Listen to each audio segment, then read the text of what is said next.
तो हमारे 5 में से 3 महाभूत हो गए थे। ईथर हो गया था, एयर हो गया था और फायर हो गया था। तो now we move on to the fourth mahabhut, that is the water और जल जिसे हम कहते हैं। Now as we all know कि हमारे शरीर का 70% जो हिस्सा है वो जल ही है। हमने इनकी परसेंटेज देखी थी पहले भी। 8% ईथर है, 6% आपका जो है वायु है और 4% आपका अग्नि है।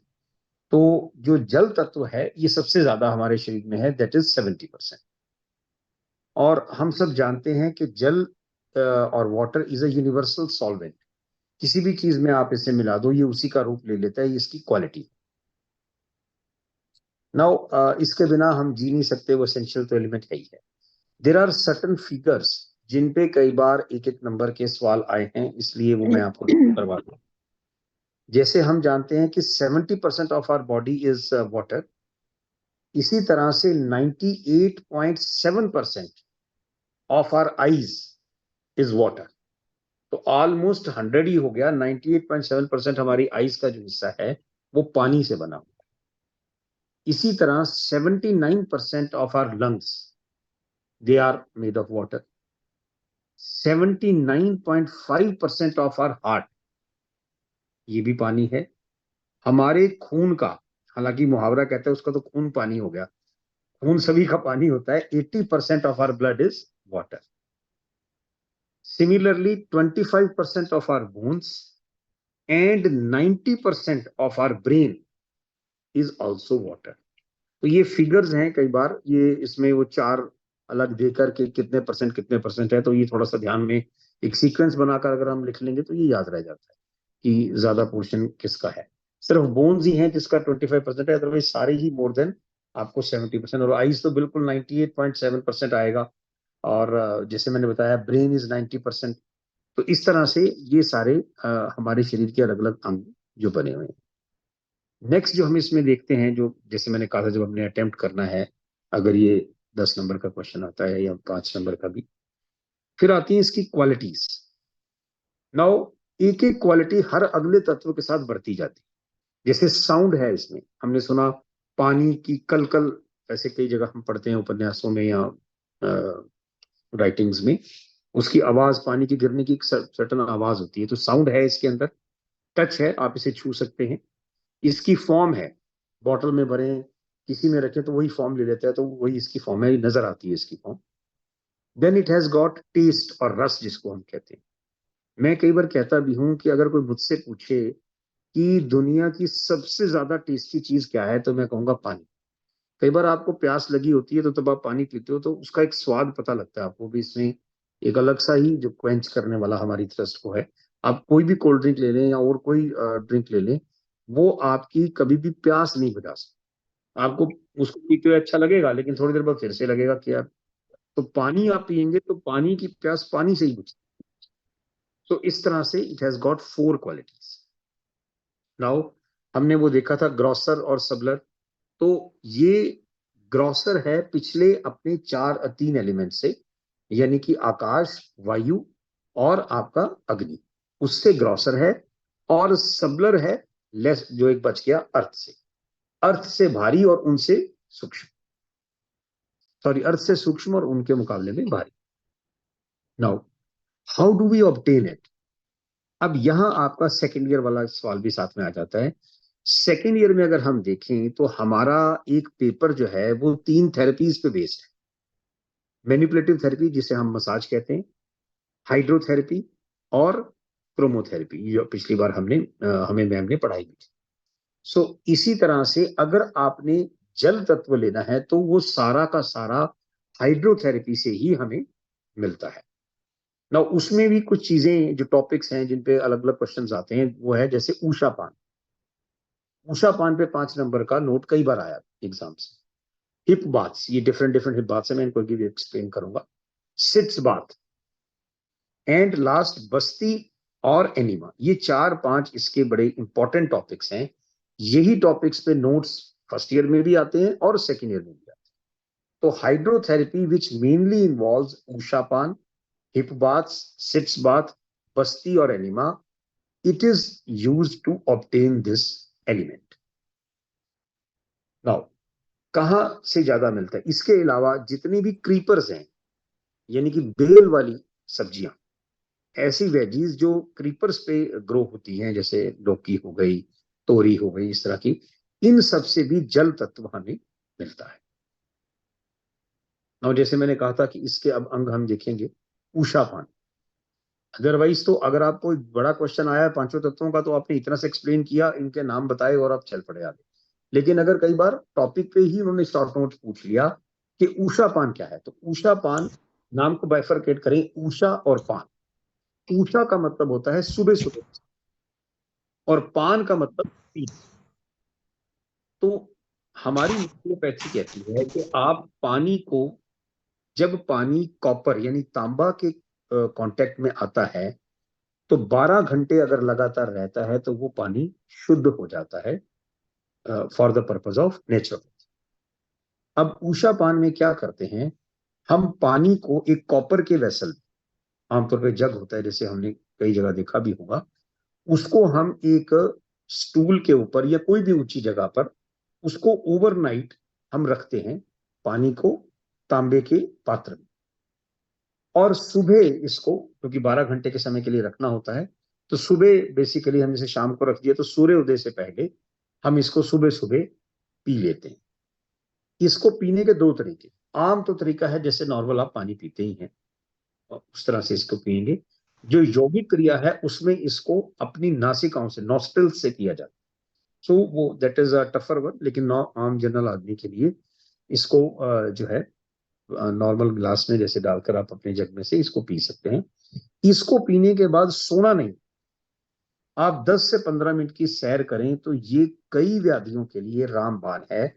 अगर आप ओवरनाइट अपने तांबे के बर्तन में पानी रखते हैं, 12 घंटे में वो प्योर हो गया, और आप उसको पी के 10-15 मिनट के लिए सैर पे निकल जाइए, तो ये बहुत ही अच्छा एक उसका कह लीजिए माना गया है। आयुर्वेद के अंदर ऊषा पान को अमृत पान भी कहा गया है, ड्रिंकिंग ऑफ एम्ब्रोसिया। सो ये एक क्वेश्चन आ जाता है, dash is called as drinking of ambrosia, और अमृत पान हिंदी में इस तरह से आएगा। तो ऊषा पान को अमृत पान या ड्रिंकिंग ऑफ एब्रोसिया कहा जाता है। बेनिफिट्स क्या होते हैं? हमारे पेट को साफ करता है, एसिडिटी जिनको रहती है उनके लिए बहुत अच्छा है, और खून साफ होता है इससे। देन हमारा हार्ट, हमारा ब्रेन और नर्वस सिस्टम स्ट्रेंथन होता है।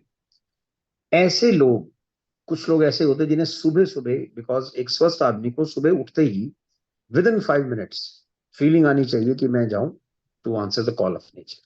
पर कुछ लोगों को, कुछ लोग सिगरेट पीते हैं, उसके लिए कोई बीड़ी पीते हैं, कोई तंबाकू खाते हैं, तब जाकर उनको आता है, चाय पीते हैं। पर अगर आप उषा पान को अपनी आदत बना लें, तो आपको किसी भी तरह की चीज पे की करने की जरूरत नहीं है। आपने पानी पिया और आपको तुरंत से ही मोशन आ जाएगा। सो ये छोटा सा एक उषा पान के बारे में कुछ, अगर 5 नंबर का आएगा तो हम इसमें बता। Now second hour topic is hip baths. Hip bath basically 3 तरह के, cold, hot and hot and cold, ये 3 तरह का हमारे हाइड्रोथेरेपी में ट्रीटमेंट बताया गया है। नाउ जो hip baths as a whole अगर हम लें, तो ये लुई कुन्हे की नेचुरोपैथी को मोस्ट इंपॉर्टेंट कंट्रीब्यूशन मानी जाती है, because he was the person who invented hip baths. And इनके लिए एक स्पेशल टब आता है, वो टब भी जो डिजाइन किया गया या बनाया गया वो लुई कुन्हे के द्वारा ही, डॉक्टर लुई कुन्हे ने बनाया था। तो ये क्वेश्चन आ जाता है, हु इन्वेंटेड हिप बाथ्स? तो आंसर इज लुई कुन्हे। या जो हिप बाथ का टब है वो किसने बनाया? तो वो भी उसी ने बनाया। ये जो टब है इसका थोड़ा सा, हम लोग जब एकान्या में गए थे तो हम लोगों ने देखा भी था, ओवल शेप का ये टब होता है। इसमें जब व्यक्ति बैठता है तो टांगे उसकी बाहर रहती, टांगे अंदर नहीं होंगी टब में, टब में दोनों तरफ टांगे बाहर रहेंगी और वो उसमें बैठेगा। और कैसे बैठते हैं? उसका लोअर एब्डोमेन, लोअर एब्डोमेन मतलब नेवल के नीचे का हिस्सा, लोअर एब्डोमेन, बटक्स और अपर थाइस, ये पानी में डूबे रहने चाहिए। अब जरा जरा हम तीनों टाइप्स को देख लें। जैसे कोल्ड हिप बाथ है, कोल्ड हिप बाथ में हमने ध्यान रखना है कि जो टेम्परेचर वाटर का होगा that should be from 10 to 18 degree Celsius. ये क्वेश्चन कई बार पूछा गया है, कितना पानी कोल्ड मतलब कितना कोल्ड। तो जैसे हमने बताया, मैंने पहले भी कई बार बोला भी नॉर्मल टॉप वाटर होता है। यहां जब हम इसको कोल्ड हिप बात करते हैं तो उसमें हम इसका टेम्परेचर 10 से 18% के बीच में रखते हैं। जो व्यक्ति उसमें बैठेगा उसका head it should be covered and he should be sitting without clothes in the tub. Now winters में इसमें क्या कहते हैं कि जो आपकी शरीर का हिस्सा पानी से बाहर है उसको कंबल से ढक दिया जाता है, क्योंकि ठंड है बाहर। तो अंदर आप पानी में बैठे हैं तो बाहर शरीर के हिस्से को ठंड लगेगी, इसलिए उसको उससे रखते हैं। और एक रफ टॉवल छोटा सा वो हाथ में रखा जाता है, जिसको अपनी नाभि के आसपास from right to left and from upper to lower इस तरह से मूवमेंट उसको हम देते हैं। और ये जो इसकी ड्यूरेशन है, ये भी क्वेश्चन कई बार पूछा जाता है, कितनी ड्यूरेशन कोल्ड हिप बाथ की। That is from 5 to 20 minutes. This is the ideal period, 5 से 20 मिनट। तो आप उस हिसाब से उसको ले सकते हैं। देन कोल्ड हिप बाथ के बाद आपने नॉर्मल पानी से स्नान करना है। इसका फायदा क्या है, ये आपके स्टमक को क्लीन करता है और आपकी स्प्लीन, लिवर और इंटेस्टाइन, इन तीनों में ये ब्लड सर्कुलेशन को बढ़ाता है। तो इनकी जो भी एलिमेंट्स होती हैं इससे ठीक होती हैं। कॉन्स्टिपेशन में बड़ा अच्छा है। कई लोगों को हेडेक रहती है, गैस की बड़ी प्रॉब्लम रहती है, उनके लिए कोल्ड हिप बाथ जो है रामबाण कहा गया है। पाइल्स हैं किसी, या आजकल जॉन्डिस बहुत लोगों को हो रहा है, या किसी कारण से यूरिन स्टॉप हो गया, यूरिन नहीं आता, you feel like but you are not able to bring it out, तो उसमें भी कोल्ड हिप बाथ को काफी हेल्पफुल माना जाता है। लेडीज में जिनका मेंस्ट्रुअल साइकिल डिस्टर्ब टाइम पर नहीं आता या और कुछ प्रॉब्लम है, तो उसके अंदर भी कोल्ड हिप बाथ को एक बड़ा अच्छा हमारी नेचुरोपैथी में उपाय मान लिया। Then we turn to hot hip bath. इन तीनों तरह के बाथ में टब वही रहेगा, सिस्टम वही रहेगा, सिर्फ इनके पानी का सिस्टम बदल जाएगा। अब हॉट हिप बाथ में जो है क्या टेम्परेचर रहना चाहिए, 40 to 45 डिग्री सेल्सियस। जैसे उसकी 5 से 20 मिनट ड्यूरेशन थी, इसकी ड्यूरेशन जो है वो 15 मिनट है। ये ड्यूरेशन ध्यान रखने वाली बात है, टेम्परेचर ध्यान रखने वाली बात है। बिकॉज आप जब भी ये अटेम्प्ट करोगे तो एग्जामिनर भी ये देखता है कि आपने टेम्परेचर लिखा कितना होना चाहिए, ड्यूरेशन कितनी होनी चाहिए, दीज आर दी, और बेनिफिट्स क्या होने चाहिए, इस तरह से। और जो जब आप एक्सप्लेन करेंगे, अगर हिप बाथ्स पे ही आपको क्वेश्चन आ गया तो हिप बाथ क्या है और टब टूब की बात आप शुरू में ही लिख देंगे, उसके बाद आप सिर्फ इनको एक्सप्लेन करेंगे, cold, hot and cold and hot. तो एनी हाउ, इसके बाद भी हॉट हिप बाथ के बाद भी हम नॉर्मल कोल्ड वाटर से स्नान करते हैं, बाथ लेते हैं। अब इसका एक जो बड़ा अच्छा इफेक्ट है, इससे हमारी एपिटाइट बढ़ जाती है। बिकॉज ये हमारे जो सिस्टम है डाइजेशन का, उसको बड़ा अच्छा इफेक्ट करता है। हॉट हिप बाथ के बाद आप देखेंगे आपकी एपिटाइट में इंक्रीज होता है। जिनको प्रोस्टेट ग्लैंड की प्रॉब्लम है उनको हॉट हिप बाथ कहा जाता है करने के लिए, लेने के लिए। और जिनको क्रॉनिक कॉन्स्टिपेशन है या शाटिका की तकलीफ है, पेनफुल मेंस्ट्रुएशन जिनको होती है लेडीज को, या फिर वही यूरिनेशन से रिलेटेड प्रॉब्लम, इन सब चीजों के अंदर हॉट हिप बाथ बहुत कारगर कहा गया है। अब आ गया हॉट एंड कोल्ड। इसको कई बार ऐसे पूछ लेते हैं, right a short note on revulsive hip bath. अब रिवल्सिव देखकर हमने कंफ्यूज नहीं होना, revulsive means hot and cold. इसमें क्या करते हैं, वही टब है, वही सिस्टम है सारा, सिर्फ इसमें फर्क इतना है। हाँ, एक बात में उसको रह गया था शायद, हॉट हिप बाथ में शुरू करने से पहले पेशेंट को एक गिलास normal cold water, tap water जो है वो पिलाया जाता है। वो चीज में से छूट गई थी। Anyhow, revulsive hip bath के अंदर ये आपका अल्टरनेटिव ड्यूरेशन में होगा। We start with hot bath for 5 minutes, immediately thereafter cold bath, cold hip bath for 3 minutes. तो दो अलग अलग टब होंगे, एक में आपका वही 10 से 18 डिग्री सेल्सियस वाला टेम्परेचर का पानी है, और एक के अंदर 40 से 45 है। आप यहाँ एक बात पूछते हैं कि शुरू कहाँ से करना, तो इसका नाम भी ऐसे हॉट एंड कोल्ड। रिवल्सिव में तो नहीं पता लगता, लेकिन अदरवाइज अगर हॉट एंड कोल्ड पूछते हैं तो लिखा ही हुआ है, हॉट से शुरू करते हैं और कोल्ड पे खत्म करते हैं। 3 बार इसको करना, hot cold hot cold hot cold, cold पे आकर खत्म हो। तो 5 मिनट के लिए आपने हॉट लिया बात, और 3 मिनट के लिए आपने कोल्ड लिया। ये इसकी अल्टरनेशन है इस तरह से, और ऐसी इसकी ड्यूरेशन भी। इसको जनरली रेगुलरली 21 दिन के लिए करना रिकमेंड किया जाता है। इसका प्रोसेस क्या होता है, जब आप ठंडा और गर्म करते हैं तो आपकी जो वेसल्स हैं, ब्लड वेसल्स हैं, वो श्रिंक होती हैं और फैलती हैं, श्रिंक होती हैं और फैलती हैं। जैसा कि आपने डाइजेशन सिस्टम में देखा कि फूड पाइप से कैसे खाना, वो उसके, ये एक प्रक्रिया है हमारे शरीर को सारे को जो गवर्न करती है, चर्निंग जिसे आप कह लेते हैं, कुछ भी कहें। तो इससे आपके ब्लड वेसल्स का जो है श्रिंक होना और फैलना, इससे जो भी आपकी बॉडी में फॉरेन मटेरियल जमा हुआ है वो सारा बाहर निकल जाता है, उसको एक्सपेल करने में ये बड़ा मदद करता है।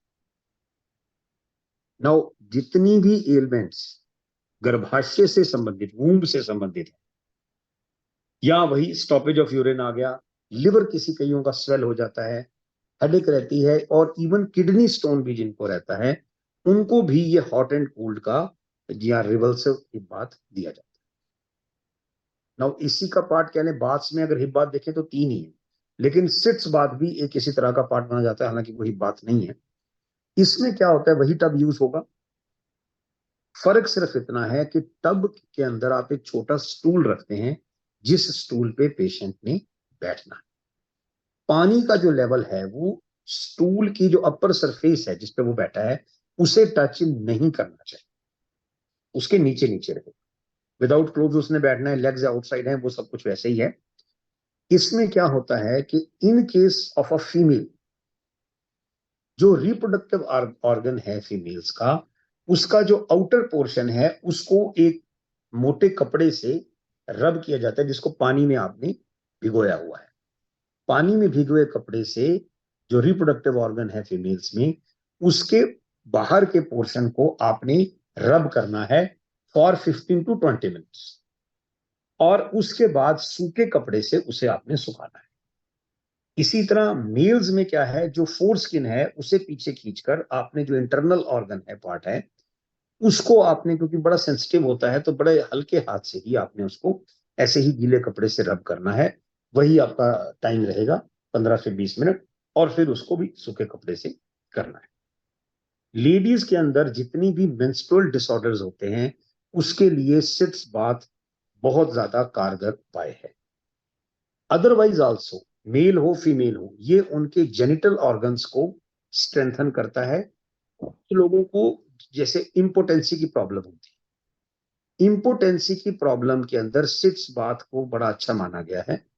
प्रोस्टेट ग्लैंड जिनकी लार्ज हुई है, या इनफर्टिलिटी से रिलेटेड, पुरुषों में इंपोर्टेंसी और महिलाओं में इनफर्टिलिटी से रिलेटेड जितनी भी बीमारियां हैं ये दूर होती हैं। इसके बाद आपने फिर से नहाना है, और आपने एक वॉक लेनी है ऑलमोस्ट 20 से 30 मिनट तक।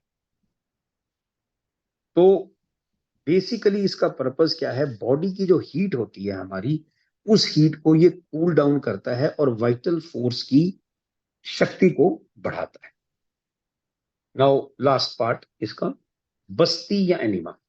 कई बार डिफरेंस पूछ लेते हैं, मैंने देखा एक पेपरों में ऐसा क्वेश्चन आया है, बस्ती और एनीमा में डिफरेंस क्या है। बेसिकली एक जैसी चीजें हैं, लेकिन बस्ती आप आयुर्वेद में इसको बोलते हैं, वो यौगिक क्रिया है, और एनीमा हमारी नेचुरोपैथी की क्रिया है। दोनों के प्रिंसिपल सेम है, डिफरेंस सिर्फ इतना है, बस्ती में जो पेशेंट है या जो व्यक्ति है जो भी ले रहा है, वो पानी को अपने एनस से स्वयं सक करता है।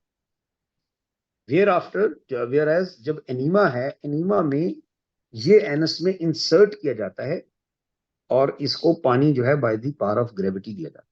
So there is an instrument for enema, और बस्ती के लिए कोई इंस्ट्रूमेंट नहीं है। वहां पानी जहां रखा होता है उस पर बैठकर एनस से सक करते हैं, वो योगिक क्रिया है, जिनकी प्रैक्टिस है वही कर सकते हैं।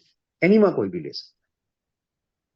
नाउ इसमें जो एनीमा की एक कैन आती है, उसको थोड़ा सा हाइट पे कील के साथ हम उसको लटकाते हैं, और उसके साथ कैथेटर लगा होता है, आगे सिरिंज होती है जिसे एनएस में इंसर्ट किया जाता है और उधर से उसका जो लिंक है वो खोल देते हैं। लेटने का क्या सिस्टम है इसमें, या तो पीठ के बल लेटते हैं या साइड पे लेटते हैं, तो जिससे कि वो उसका जो फ्लो है ऑफ वाटर वो इजीली चला जाता है। नाउ सीरिंज को जब हमने अंदर इंसर्ट कर दिया तो वॉल्व उसका हम ओपन करेंगे तो पानी ग्रेजुअली अंदर आना शुरू हो जाएगा। कोशिश ये की जाती है कि थोड़ी देर उस पानी को अपने अंदर पेशेंट रिटेन करे जितना पॉसिबली कर सकता है, and then he goes for the urinal, और उसमें जाकर वो स्टूल मूवमेंट होती है, पानी आता है उसके साथ मिलके, उसमें सारा अंदर का जो भी आपका फॉरेन मैटर होता है वो इससे निकल जाता है। इससे हमारी इंटेस्टाइन्स बिल्कुल फॉरेन मैटर से क्लियर हो जाती हैं और इसका कोई साइड इफेक्ट नहीं होता। जैसे हम अदरवाइज वो जुलाब की गोलियां बोलते हैं उनको लेते हैं कि दस्त आ जाए करने के लिए, उनके अपने इफेक्ट्स हैं, वो इंटेस्टाइन्स को इफेक्ट करती हैं रॉन्गली। लेकिन एनीमा में लिया गया पानी क्योंकि नॉर्मल पानी है, बिल्कुल नॉर्मल नेचुरोपैथी का प्रोसेस है, इसमें आपकी इंटेस्टाइन्स पे किसी तरह का बोझ नहीं पड़ता, किसी तरह का उनको नुकसान नहीं होता। इसलिए it is far far better than taking any laxative to get the motions. तो वही बात, कॉन्स्टिपेशन के लिए लेक्सेटिव लेते हैं, जिनको कॉन्स्टिपेशन रहती है उन्हें एनीमा लेना चाहिए, बड़ा अच्छा है। हाइपर एसिडिटी के लिए भी ये बहुत सही है। हाँ, एक क्वेश्चन आता है कि कितना मैक्सिमम पानी लिया जा सकता है। देखिए, जब आप सेकेंड ईयर में पढ़ेंगे तो एनीमा के ऊपर आप डिफरेंट डिफरेंट एनीमास के भी कई तरह हैं, टॉनिक एनीमा आ जाएगा, मेडिसिनल एनीमा आ जाएगा और भी कुछ आएगा। लेकिन यहाँ अभी जनरली हम जब फर्स्ट ईयर में देख रहे हैं तो एनीमा का जो मैक्सिमम क्वांटिटी ऑफ वाटर है that should not cross 2 litres. ये क्वेश्चन पूछा जाता है half litre, 1 litre, 2 litre, 5 litre.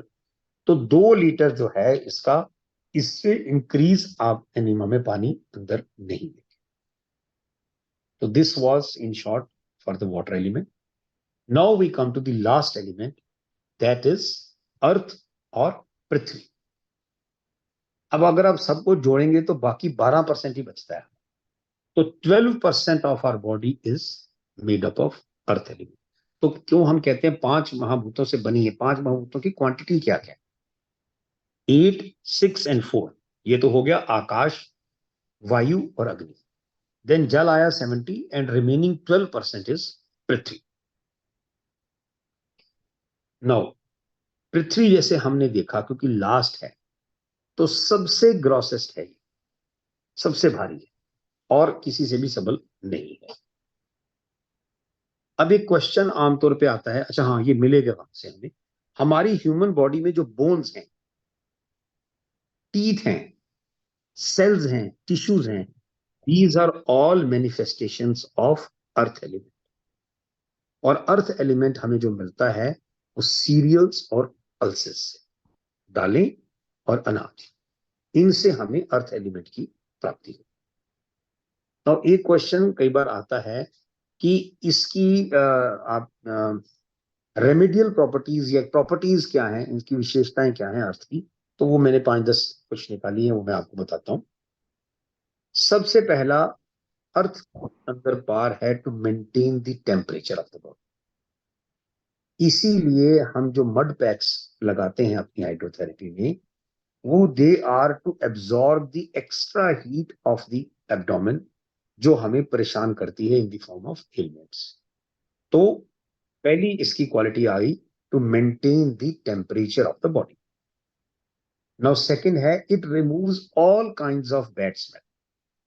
पुराने टाइम में सभी घरों में, आजकल भी गांव के अंदर गीली मिट्टी से आंगन को लीपा जाता है, तो हर तरह की बैड स्मेल को, फाउल स्मेल को दूर करने के लिए मेरे पास मध्य प्रदेश में एक छोटा सा मैंने एक लैंड लिया हुआ है, तो मैं तब वहां जब गया था तो वहां वो आंगन को गीली मिट्टी से लीपते थे और उसमें गोबर भी मिलाते थे और कुछ भी करते थे, तो हफ्ता भी चलती है। बड़ी मेहनत का काम है, लेकिन वहां लेडीज अमूमन हर हफ्ते में, इनके महीने में 4-4 बार अपने घर को सारा फर्श जो है वो उससे लीप। Now it has the power to purify water. पानी को शुद्ध करने का तरीका है, मिट्टी में पानी डाल के जब आप छानते हैं तो मिट्टी उसके अशुद्धियों को ले लेती है और पानी आपका साफ हो जाता है। आग बुझाने में मिट्टी का प्रयोग होता है। It can extinguish water, equal. पांचवी क्या है, it stops the flow of wind, that is why जो पहले जमाने में, तो अब भी मिट्टी यूज तो अब भी होती है ईंट के रूप में कह लो, ईंट का या मिट्टी का यूज इसीलिए किया जाता था ताकि घर के अंदर हवा ना आए ज्यादा एक्सेस में।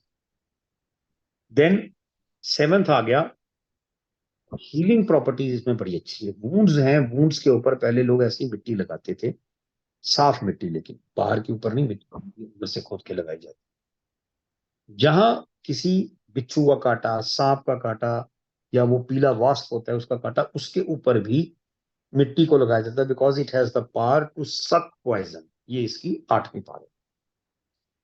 देन ये पावर तो हम सब जानते हैं, कैपेसिटी टू प्रोड्यूस फूड, मिट्टी में ही हमारा सारा खाना, फसलें फसलें सब उसमें आती हैं। Then it has the unique power to cure all diseases, क्योंकि जो greatest amount of chemical combination है वो किस तत्व में है, वो मिट्टी के तत्व। ये क्वेश्चन भी एक नंबर का आता है कि which element has the greatest amount of chemical combination, तो दैट इज अर्थ है। तो अब इसको मड पैक्स और mud bath, eating sand, walking barefoot on earth और फूड ग्रोन फ्रॉम फील्ड्स, ये दीज आर दी सोर्सेज जहां से हम इसको ले सकते हैं।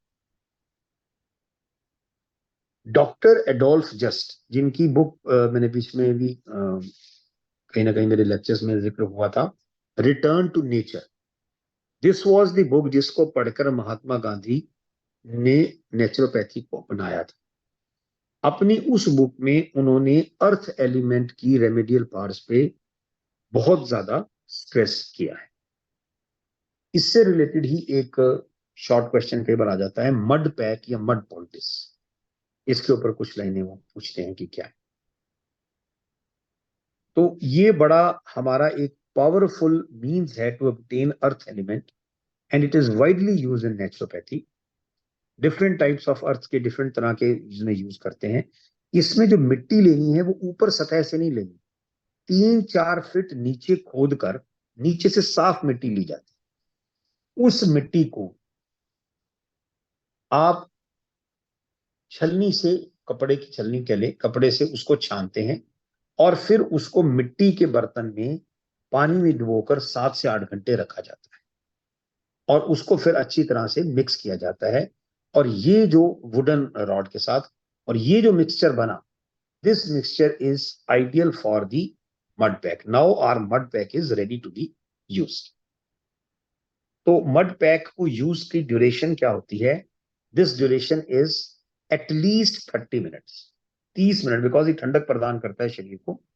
तो इसको 30 मिनट के लिए यूज किया जाता है। और कहाँ किया जाता है, ऑन लोअर एब्डोमेन ज्यादातर। लोअर एब्डोमेन पे जब आप यूज करते हैं तो इट रिमूव्स कॉन्स्टिपेशन और डाइजेस्टिव डिसऑर्डर्स को दूर करने में बहुत ज्यादा सहायक होता है। जब इसी मड पोल्टिस को आप स्पाइन पर यूज करते हैं तो आपके हाई ब्लड प्रेशर की जिनको प्रॉब्लम है उसको कंट्रोल करने में बड़ा सहायक होता है। जिन लोगों को नींद नहीं आती, नींद ना आने की प्रॉब्लम होती है, उन लोगों के पैरों के तलवे पर, सोल्स पर इसको अप्लाई किया जाता है।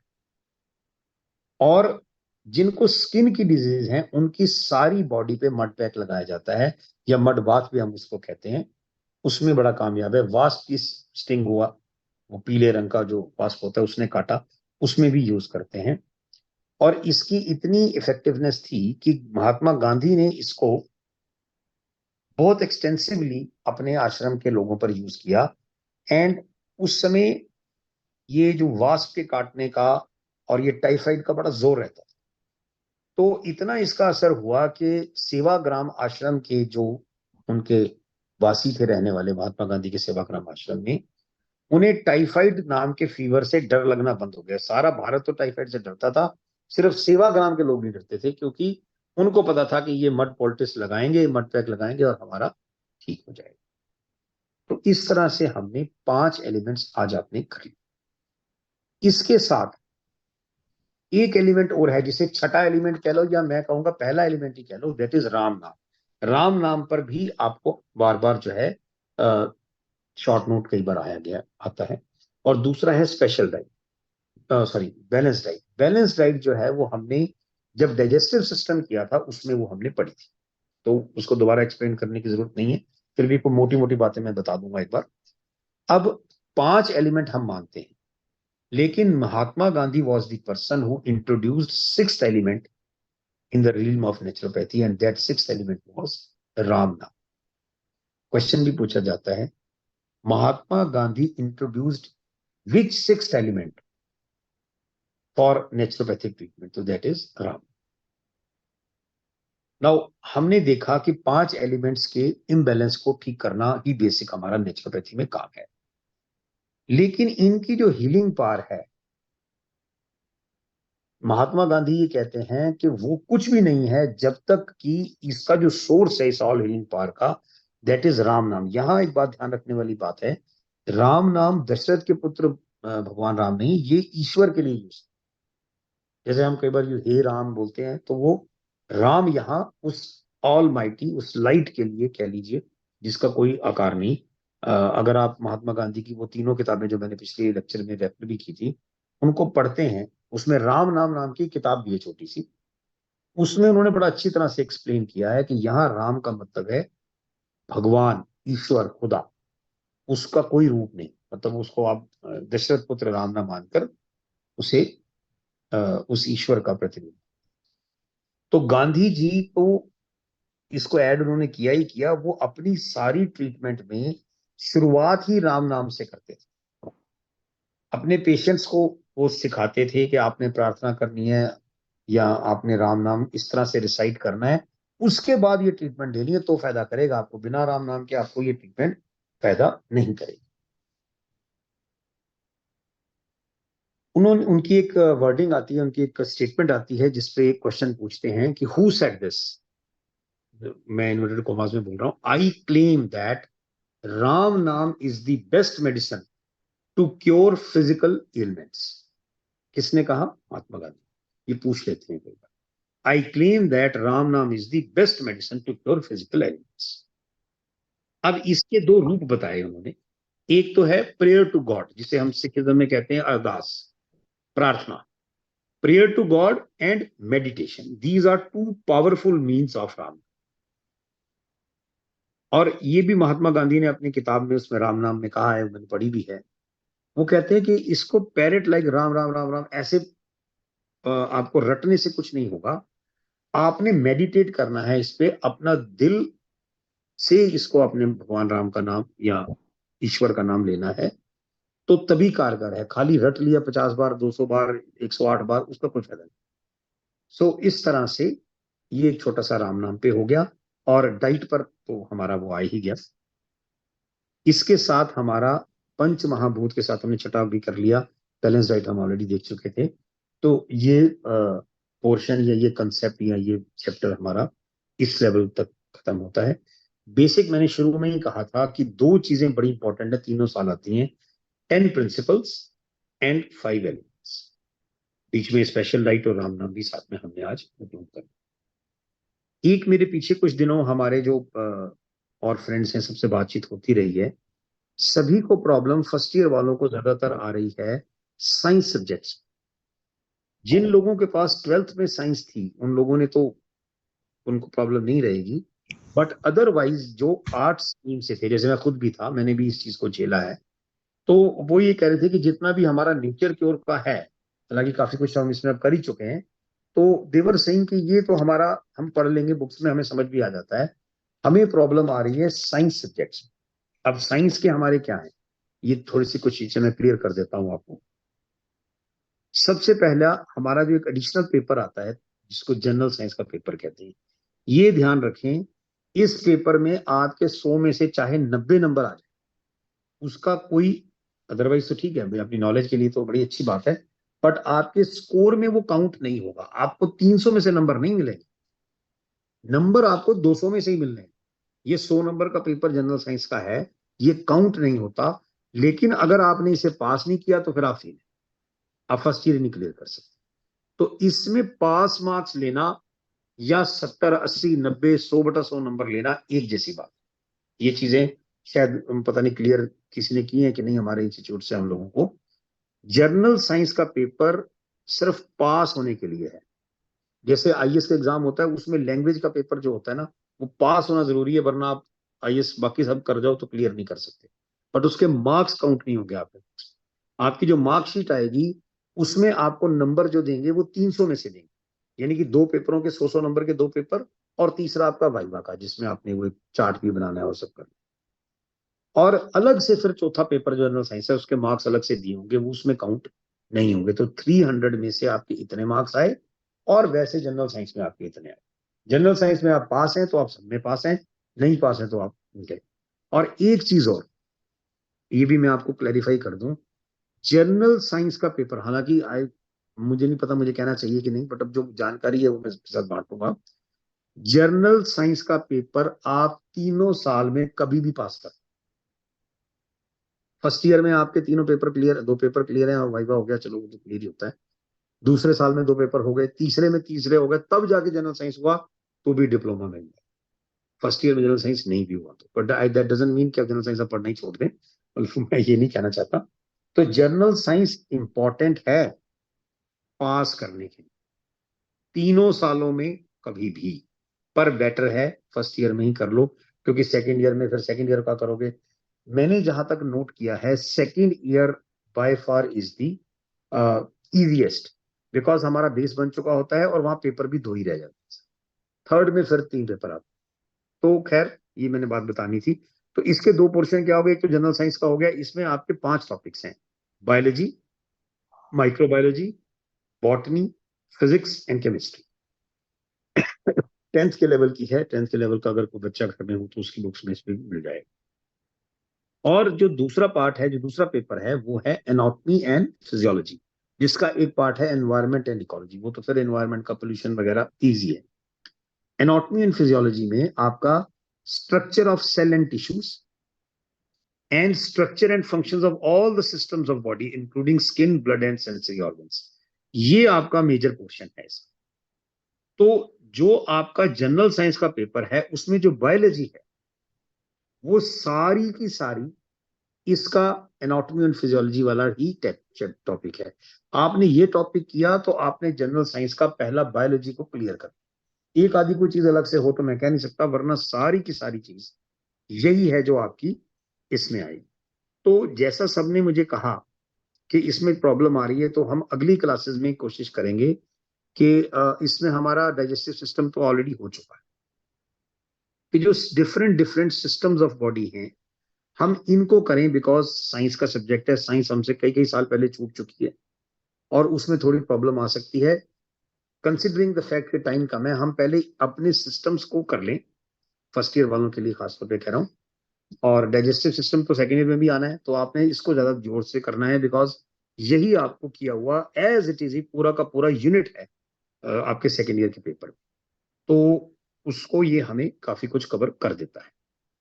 तो अगले क्लासेस के अंदर we are shifting our pattern from nature की ओर। अब नेचर की ओर में हमने मेन मेन वो प्रिंसिपल्स कर लिए, 5 महाभूत कर लिए, राम नाम कर लिया, बैलेंस डाइट कर ली। तो छोटी मोटी चीजें तो कुछ जरूर रह गई होंगी, पर वो इतनी ज्यादा नहीं है जितना कि हमारे लिए इंपॉर्टेंट अब ये साइंस वाला आ गया। तो हम एनाटॉमी और फिजियोलॉजी को ही ज्यादा करेंगे, क्योंकि इसमें ज्यादा स्टूडेंट्स को दिक्कत आ रही है। अगली क्लासेस से हम सिस्टम से शुरू कर देंगे, कोई कोई सिस्टम लेकर, सर्कुलेटरी सिस्टम ले लिया, रेस्पिरेटरी सिस्टम ले लिया, वो सिस्टम्स को ढंग से समझने की कोशिश करेंगे, ताकि कंसेप्ट हमें क्लियर हो जाए। साथ साथ हमारा जो बायोलॉजी का यूनिट है, उसके अंदर पहले पेपर में जनरल साइंस में वो भी कवर होता रहेगा। और फिर जो समय मिलेगा उसमें माइक्रोबायोलॉजी, बॉटनी, फिजिक्स और केमिस्ट्री के जो बेसिक बेसिक 10th लेवल के हैं, उनको भी हम टच करेंगे। फॉर द टाइम बिंग आप ये समझ लीजिए कि हम दो पेपर को ज्यादा जोर दे रहे हैं। नेचर के ओर पे जितना हमने करना था हमने कर लिया। मेरे ख्याल से कोई इतनी बड़ी बात इसमें रह भी नहीं गई कि ज्यादा क्वेश्चन आपको वही 10 प्रिंसिपल्स और 5 एलिमेंट्स पे ही आते हैं। I think I am clear with regard to our syllabus. तो एफर्ट्स रहेंगे अब एनाटॉमी और फिजियोलॉजी में, जो आपके सिस्टम्स हैं, बिकॉज जनरल साइंस का भी एक पूरा का पूरा यूनिट इसमें कवर हो रहा है। तो इनको हम सबसे पहले अगली उसमें करेंगे। अब अगर कोई क्वेरी किसी की इन आज के 5 महाभूतों वाले उसमें से कुछ रह गया है, तो आप बेशक से पूछिए। अगर नहीं क्लियर हुए हैं तो कुछ और बात पूछनी हो मेरी तरफ से मैंने कोशिश की है कि इसको अच्छी तरीके से हम इन 5 महाभूतों को, बिकॉज ये हमारा बेस है, वो 10 प्रिंसिपल मैं बार बार कहता हूं और 5 एलिमेंट्स इंक्लूडिंग राम नाम एंड बैलेंस डाइट, ये बहुत ही इंपॉर्टेंट टॉपिक्स हैं फॉर ऑल द 3 इयर्स। तो इसमें कोई चीज या कहीं कोई बात ऐसी लगी जो मेरे समझाने में ठीक नहीं रही, मैं ढंग से नहीं बोल पाया या बता पाया, तो आप पूछे, मैं दोबारा रिपीट कर दूंगा अगर कोई ऐसा है तो बताएं, because still we have got 5-10 minutes, हमारा 1 घंटा पूरा हुआ।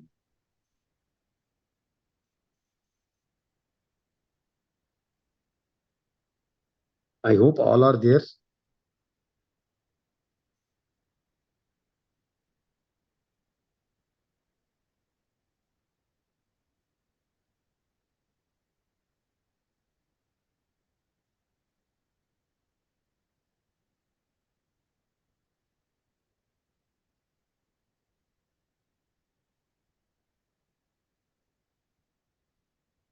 मेरा ख्याल है शायद कोई क्वेरी नहीं है, या तो मेरा बताया गया बिल्कुल ही समझ नहीं आया, या वो इतनी अच्छी तरह से समझ आ गया कि पूछने की जरूरत नहीं लगी। सो मैं इसको पॉजिटिव साइड में लूंगा, one should be positive in life, ये अच्छी तरह से समझ आ गया। यस नहीं, सर, ऑल क्लियर। बहुत क्लियर किया आपने, बहुत अच्छा समझाया है डिटेल में। Thank you ma'am, thank you. तो बहुत तो अच्छा ठीक है जी। समझाया। एक वाटर में आपने बताया कि जैसे 25% of our bones is water, then last में 90% क्या बताया था? 90%?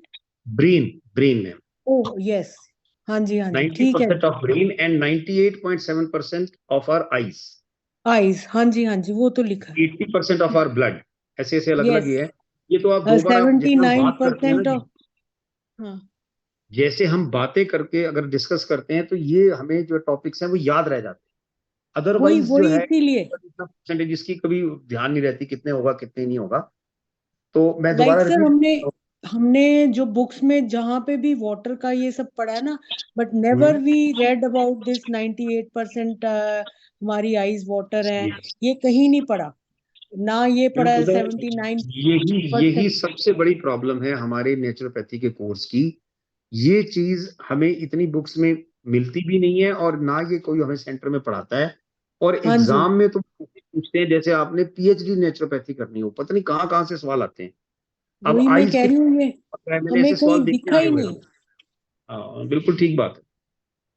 तो मैंने जब ये नोट्स अपने बनाए थे तो उस समय मैंने नेट से भी देखा, और 4-5 बुक्स मैंने डॉक्टर भाकरू की हैं और अपनी वो हैं, वो मैंने सारी कंसल्ट करके जिसमें से मुझे इंटरेस्टिंग फिगर्स मिले और पिछले पेपर्स देखे, उनके अंदर ये क्वेश्चंस आए हुए थे, फिर मैंने इनको ढूंढा और लिखा कि ताकि ये चीजें याद रह सके।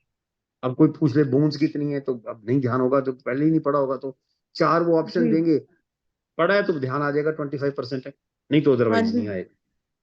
ये बिल्कुल ठीक है सर, जी जी। ठीक है सर, तो थैंक ठीक यू है ma'am, sir, thank thank you you जी। Sir, thank you, thank you. Okay, thank you sir, thank you.